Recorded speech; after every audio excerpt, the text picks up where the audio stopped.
तो एक बार फिर एक लंबे समय के बाद हम अपनी करंट अफेयर्स की सीरीज स्टार्ट करने जा रहे हैं, अर्थात हमारे साझा भविष्य हेतु आर्द्रभूमि की रक्षा। करंट वनडे एग्जाम के हिसाब से देखेंगे तो भारत जहां एक और रिन्यूएबल एनर्जी की तरफ अपने लक्ष्य पूरे कर रहा है, वहीं दूसरी ओर हम अपने कन्वेंशनल एनर्जी के सोर्सेज को भी बढ़ा रहे हैं। तो नेक्स्ट हम देखेंगे देश का पहला ग्रीन हाइड्रोजन प्लांट। तो बिम्स्टेक एक इंटरनेशनल ऑर्गेनाइजेशन है जिसमें जो बंगाल के खाड़ी से लगे देशों का समूह है। ऑपरेशन महादेव, तो ऑपरेशन सिंदूर की सफलता के बाद इंडियन आर्मी ने एक नया ऑपरेशन चलाया जिसका नाम है ऑपरेशन महादेव। ये महिला ग्रैंड मास्टर का खिताब जीतने वाली भारत की चौथी और देश की 88 अर्थात 88 नंबर की ग्रैंड मास्टर है कि भारतीय वायुसेना के जो मिग सीरीज के मिग 21 सीरीज के फाइटर जेट थे वो रिटायर हुए हैं। तो हमारी ये सीरीज बीच में 2 बार आएंगी, ये कुछ नेशनल होंगे, छत्तीसगढ़ होंगे।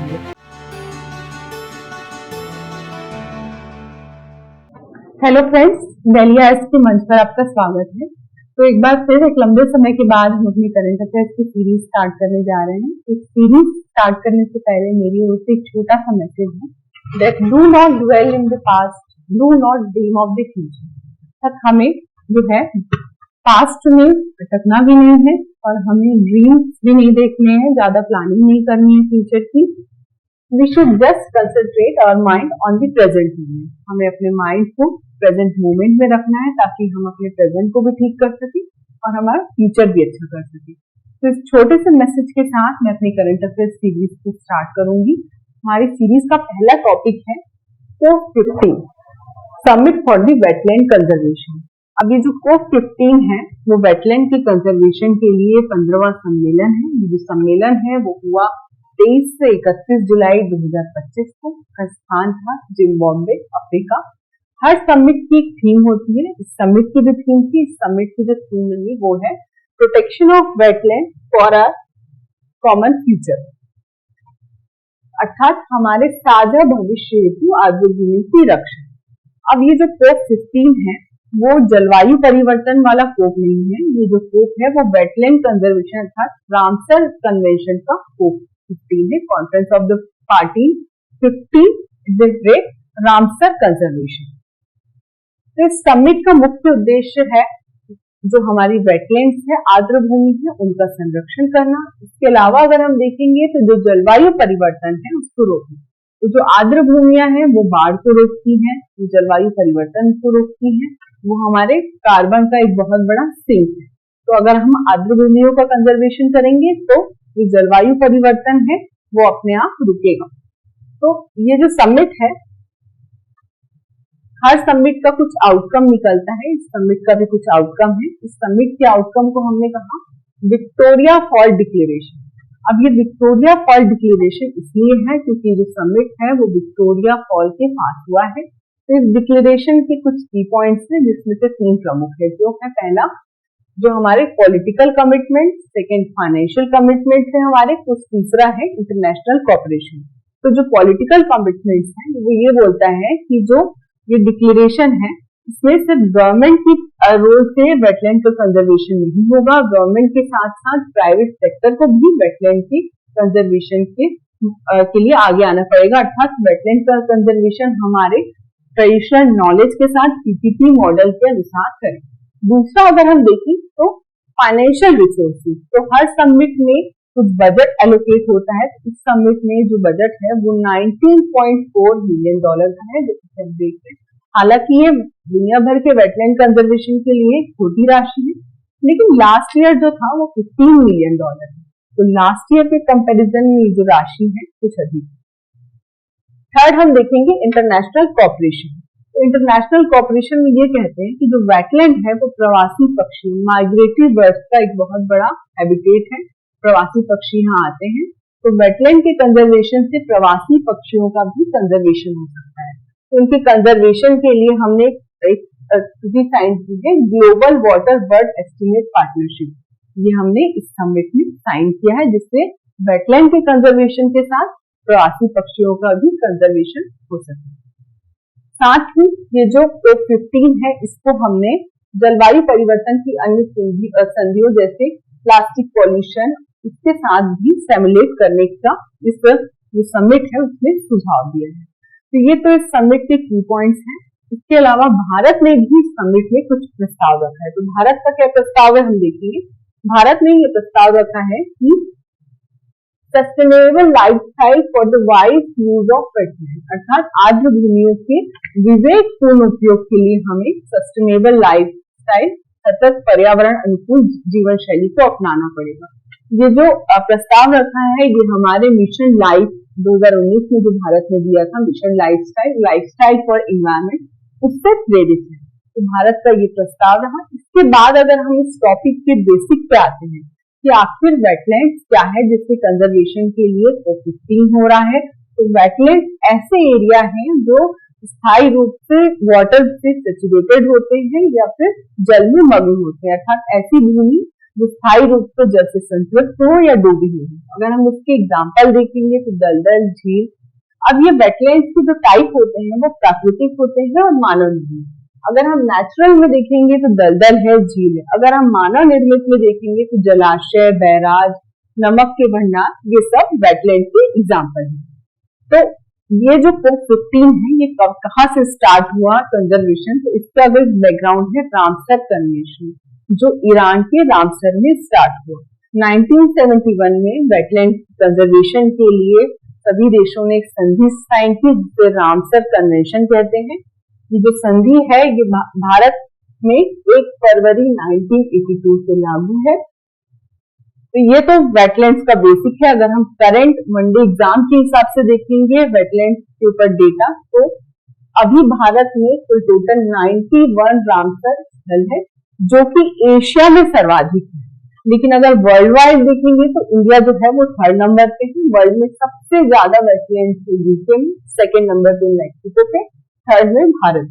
तो भारत में 91 वेटलैंड्स है जिसमें तमिलनाडु में सर्वाधिक 20 है और सबसे बड़ा यदि हम वेटलैंड देखेंगे इंडिया का तो सुंदरवन है, सबसे छोटा हिमाचल का रेणुका है। तो ये हमारी जो है टॉपिक पे बात हुई वेटलैंड। तो ये जो है हमारे मेंस के लिए, प्रीलिम्स के लिए दोनों इंपॉर्टेंट है। मेंस पे इस पे एक ऐसे भी पूछा जा चुका है एक बार की मेंस में। तो इस टॉपिक को आप अच्छे से थ्रू आउट करेंगे और इस टॉपिक पे आपके लिए एक वर्क रहेगा कि इंडिया का लेटेस्ट वेटलैंड कौन सा है, आप कमेंट बॉक्स में। नेक्स्ट है E20 इंटीग्रेट 2025। तो भारत जहां एक और रिन्यूएबल एनर्जी की तरफ अपने लक्ष्य पूरे कर रहा है, वहीं दूसरी ओर हम अपने कन्वेंशनल एनर्जी के सोर्सेस को भी बढ़ा रहे हैं। तो कन्वेंशनल एनर्जी का सबसे बड़ा सोर्स है पेट्रोल और डीजल। तो पेट्रोल और डीजल को हम कैसे बचा सकते हैं, इसमें हमने एथेनॉल को ब्लेंड किया जिसे कहा E20। तो ये E20 क्या है? E20 पेट्रोल और एथेनॉल का ब्लेंड मिश्रण है जिसमें पेट्रोल है 80% और एथेनॉल है 20%। अब ये जो ब्लेंडिंग है ये 2003 से प्रारंभ हुई जिसे कहा गया नेशनल एथेनॉल ब्लेंडिंग प्रोग्राम। तो नेशनल एथेनॉल ब्लेंडिंग प्रोग्राम के तहत 2003 में पेट्रोल में 5% एथेनॉल मिलाया गया। इसकी सक्सेस के बाद 2013-14 में हम 10% एथेनॉल ब्लेंडिंग की ओर सक्सेस हुई। और जब 2018 में राष्ट्रीय जैव ईंधन नीति आई तो गवर्नमेंट ने जो एथेनॉल ब्लेंडिंग है 2030 तक 20% का लक्ष्य रखा गया, जिससे 2021-22 में हमने 2025 किया गया। हाल ही में ये लक्ष्य पूरा कर लिया गया है, इसीलिए हमारे एग्जाम के एस्पेक्ट से बहुत इंपॉर्टेंट हो जाता है कि हम इस टॉपिक को पढ़ें। तो एथेनॉल ब्लेंडिंग के फायदे क्या हैं पेट्रोल में? इसका फायदा ये है कि इससे वायु प्रदूषण में कमी होगी। पेट्रोल से निकलने, वाहनों से निकलने वाले ईंधन इसके धुएं में कार्बन मोनोऑक्साइड, नाइट्रोजन के ऑक्साइड होते हैं जिससे पॉल्यूशन होता है। हमें बहुत सारी डिजीज होती है रेस्पिरेटरी ट्रैक्ट से। इससे क्या होगा कि इसका एमिशन जो है 20 से 30% कम हो। दूसरा फायदा ये है कि पेट्रोल के आयात में कमी होगी। भारत अपना 85% जो फ्यूल है वो इंपोर्ट करता है। तो अगर हम एथेनॉल ब्लेंडिंग की तरफ जाते हैं तो हमारा इंपोर्ट कम होगा, हमारी फॉरेन करेंसी का रिजर्वेशन होगा।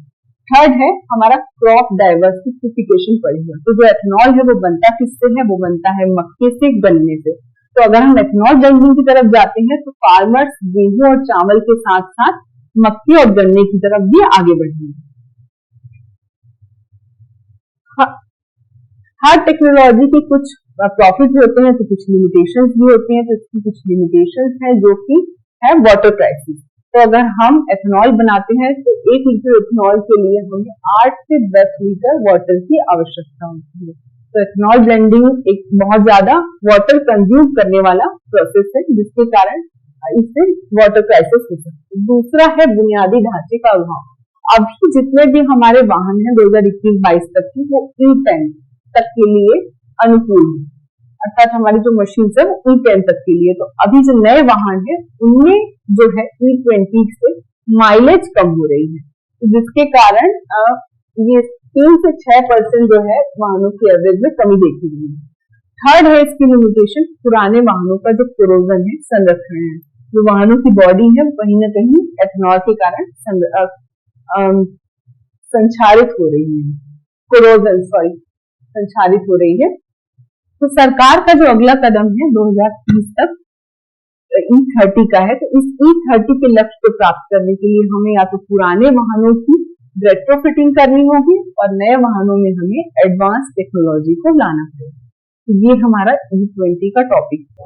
तो नेक्स्ट हम देखेंगे देश का पहला ग्रीन हाइड्रोजन प्लांट ये प्रारंभ हुआ है कांडला दीनदयाल उपाध्याय बंदरगाह गुजरात में। तो इसकी जो आधारशिला है वो 26 मई को रखी हुई थी हमारे प्रधानमंत्री जी ने, और महज 4 महीनों में ये तैयार हुआ है और इसका इनॉग्रेशन हाल ही में हुआ है।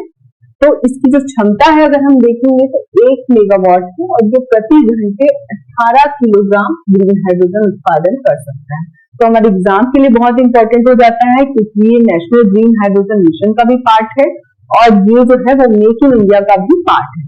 तो ग्रीन हाइड्रोजन प्लांट क्या होता है? ग्रीन हाइड्रोजन प्लांट ऐसा प्लांट होता है जो सोलर और जो विंड एनर्जी है उसका उपयोग करके H2O2 का इलेक्ट्रोलाइसिस करता है और हाइड्रोजन का उत्पादन करता है। तो ये होता है ग्रीन हाइड्रोजन प्लांट। अभी ग्रीन हाइड्रोजन प्लांट लगने से फायदा क्या होगा? एक तो हमारा जो नेशनल ग्रीन हाइड्रोजन मिशन है वो उसको बढ़ावा मिलेगा और दूसरा हम रिन्यूएबल एनर्जी की तरफ बढ़ेंगे, हम हाइड्रोजन फ्यूल्स की तरफ जाएंगे, हम हाइड्रोजन व्हीकल्स की तरफ जाएंगे। तो इस टॉपिक में आपका एक वर्क है कि नेशनल ग्रीन हाइड्रोजन मिशन कब प्रारंभ हुआ, ये आप कमेंट बॉक्स में बताएं। थर्ड हमारा इस वीक का टॉपिक है बिम्स्टेक सब्स्टिट्यूट प्रोग्राम।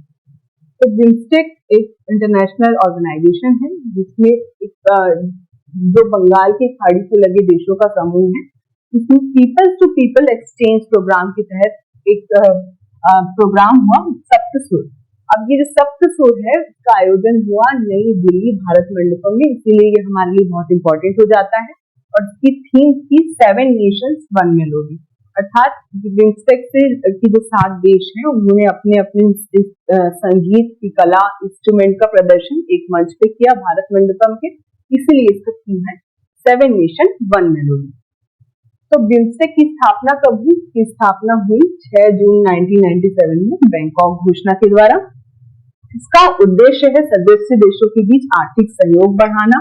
जो बंगाल की खाड़ी का क्षेत्र है वो विश्व का लगभग 1/4 व्यापार वहां से होता है, इसीलिए ये क्षेत्र बहुत इंपॉर्टेंट है। और साथ ही सदस्य देश हैं आर्थिक सहयोग के साथ टेक्नोलॉजिकल ट्रांसफॉर्मेशन भी करते हैं और पीपल्स टू पीपल एक्सचेंज भी करते हैं। अब इस ये जो प्रोग्राम है सप्तसूर, इसके बाद आपका एक वर्क रहेगा कि बिम्स्टेक का 6th मीट कहाँ हुआ था, ये आप बताएंगे, और बिम्स्टेक 4th मीट कब हुई, ये आप कमेंट बॉक्स में बताएंगे। तो नेक्स्ट जो हमारा करंट अफेयर है वो है ऑपरेशन महादेव। तो ऑपरेशन सिंदूर की सफलता के बाद इंडियन आर्मी ने एक नया ऑपरेशन चलाया जिसे कहते हैं ऑपरेशन महादेव। अब ये जो ऑपरेशन है वो जम्मू कश्मीर के दच्चीग्राम क्षेत्र में चलाया गया। इसकी तिथि है 28 जुलाई 2025। ये जो ऑपरेशन है, इस ऑपरेशन के तहत भारतीय सेना ने पहलगाम में जो नरसंहार हुआ था, लोगों को मारा गया था, टूरिस्ट को, उसके जो 3 आतंकवादी थे सुलेमान, अफगान और जिब्रान, को मार गिराया। इसकी सूचना केंद्रीय गृह मंत्री ने लोकसभा के सत्र में दी। तो जहां ऑपरेशन सिंदूर जो था वो जो आतंकवादियों की फैक्ट्री थी उनके ठिकानों को खत्म करने के लिए लाया गया था, वहीं ये जो ऑपरेशन महादेव है ये जो आतंकवादी मास्टरमाइंड थी उनको समाप्त करने के लिए लाया गया। ये जो ऑपरेशन है ये जो एक ज्वाइंट मिलिट्री ऑपरेशन था जिससे भारतीय सेना, केंद्रीय reserve police force, CRPF Jammu Kashmir की स्पेशल पुलिस फोर्स इन्वॉल्व रही। इनका एक ज्वाइंट ऑपरेशन था। इस ऑपरेशन का नाम महादेव क्यों रखा गया? तो ये जो ऑपरेशन है, जैसे कि हमने बताया कि जम्मू कश्मीर की जो बचीग्राम नेशनल पार्क है उसके पास निडवान क्षेत्र में एक महादेव पहाड़ी है, वहां का जंगली इलाका है, वहां किया गया, इसलिए इसका नाम ऑपरेशन महादेव दिया गया। तो ये था आपका ऑपरेशन महादेव। के बाद हम देखेंगे वो है फीडे महिला वर्ल्ड चैंपियनशिप। तो ये जो वर्ल्ड चैंपियनशिप है वो इसका आयोजन 6 जुलाई से 28 जुलाई तक किया गया। तो अगर हम स्थान देखेंगे तो वो जॉर्जिया बटूनी।